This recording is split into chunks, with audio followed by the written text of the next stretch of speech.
Hello friends, I've got some good news and some bad news about the fish room. And we'll start with the bad news. And that is that I have lost a couple fish. And one was an old Geo Cerimonensis that had actually been in what, if you follow my videos, you know, I call Shady Acres, the retirement home or the hospice for fish who are near the end of their life.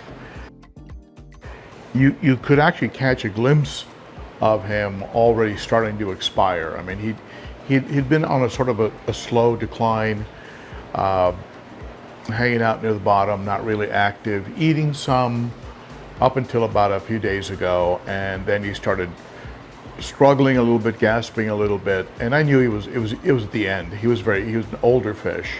As a matter of fact, you can actually see him on his side if you look carefully in that video I put out about the windstorm air pump and electrical strip. You can actually see him in one of the shots. If you look carefully, he's on his side. Someone actually asked me about it. Was there a fish dying? And yes, he did die. He died over the weekend. Had him a long time. He was a good fish, and so he's gone. The other fish that I lost, which is a little bit of a surprise, is that small Bolivian that I picked up from Music City Aquarium. I was kind of hoping that my Bolivian ram curse had been broken. I've had Bolivian rams in the past, and I never really seemed to have any luck with them. And this one lasted. He was very small, very teeny. Maybe a little fragile. The golden ram is doing great and has survived fine. So, fingers crossed, he'll still go into that 55-gallon planted tank as a centerpiece. But I might add some other centerpiece fish that were suggested by some of you that I did a little research on, and they look really good and might be added to the collection. So let's talk a little bit about the good news. The Autopharynx tetrastigma that was added to this tank behind me here is doing very well, and that is despite the Bucochromis Georgesii yellow going through one of his moods of chasing fish, and also the fire hap for a couple days was fired up and chasing, and he weathered it fine. He's got no noticeable damage to the body. He's eating well. He's in the middle of everything, despite being so much smaller. So fingers crossed, high hopes for that little guy. As I mentioned a second ago, the golden ram and the 5 autos are doing great in quarantine, and they'll be in there for another 2 or 3 weeks. So that tank is doing fine. I have another 29-gallon quarantine tank that I'm saving for some, possibly for some African cichlids that are coming in. I put a one pleco in that aquarium, and you can see the mess that one pleco made, and that's just like a day and a half. I don't know if he was constipated and let it all go once he got into this aquarium. I don't know what the heck's going on, but this is all one fish. So at any rate, if you're gonna bring a pleco in to help keep your tank clean, really give it some good thought. I think your autos are probably going to do a better job. I don't know how a pleco manages to poop out 5 times the weight of what he consumes. So just keep that in mind when you're adding a pleco to your aquarium. I mean, this tank is like ridiculous. The 90-gallon is doing very well. All the fish in there are phenomenal. The Congos, tetras, the redhead tapajos, the red-spotted gold severum, looking great, doing great. And I'm still on the fence whether that's going to become the discus tank. We'll see. The planted community tank continues to thrive, in need of a centerpiece fish, but the fish that are in there, the rummy noses, the rasboras, the ember tetras, all my snails and all the plants, the lilies and everything else are doing very well in that aquarium.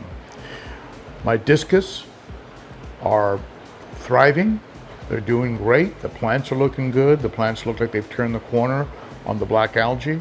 I do want to add some more plants. I might be getting some more to put in there. I've come to the conclusion about what plants are going to be high temp tolerant, and so maybe add some of those, or maybe try a different kind of anubias, other kinds of anubias, maybe some petite, or maybe we'll see. But I want to add maybe a few more plants, but the fish are doing great.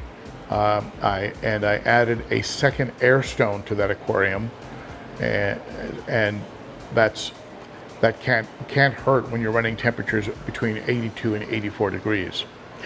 The more good news, the air pump that I installed, the windstorm, along with that new power strip, are working great.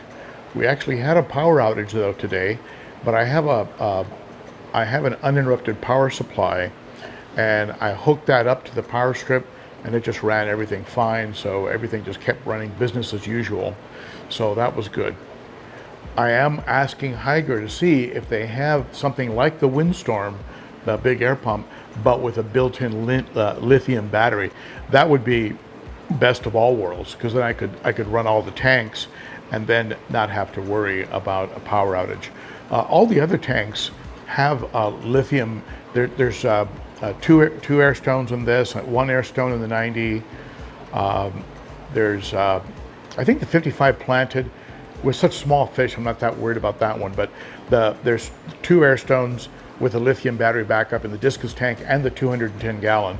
So they all have a battery backup that would kick in automatically if there's a power outage. They're still getting surface tension breakup and still getting oxygen. The 210 gallon is business as usual. Those fish are doing great. It's nice and steady in there. I'm not sure if I need to add another fish or will be adding another fish. This chemistry that I have going on now seems to be settled out, including the war between the Firemouth and the Nicaragua seems to have settled down a little bit.